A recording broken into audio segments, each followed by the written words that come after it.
Oh, there was one week, one of the little girls looked up and saw her mom like raising her hands, and she just sat there and raised her hands in worship. That was a really cool moment. I was like, oh.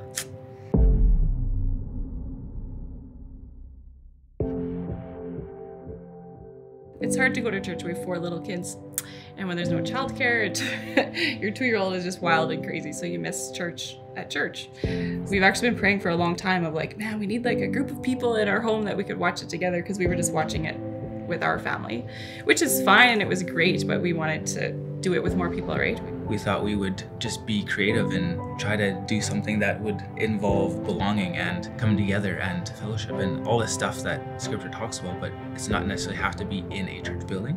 It was a cool like mobilization of the church, so to speak.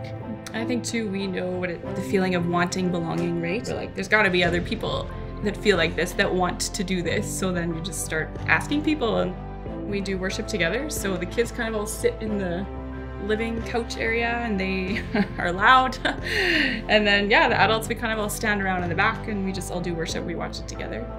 And then we split up. So then the kids stay here and they watch kids' church. And then the adults, we go sit in the dining room and we have a little TV in there. And so then we all watch Big Church in there together. After we're done the message, we actually all like discuss and try to pull things from it.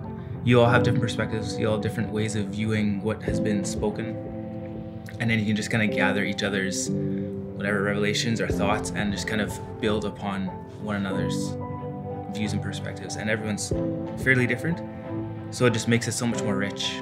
And we had a time too where one of the girls was just struggling a bit, so we just all laid hands on her and prayed and anointed her with oil, and like that was just, yeah, it just is awesome. But it's amazing how you don't have to actually be super intimate and close with these people, like having to be super good friends for it to work really well. You can just be average people from all walks of life. If you're like struggling or if you're doing all right or whatever, you come together and you can watch church and worship and share and belong.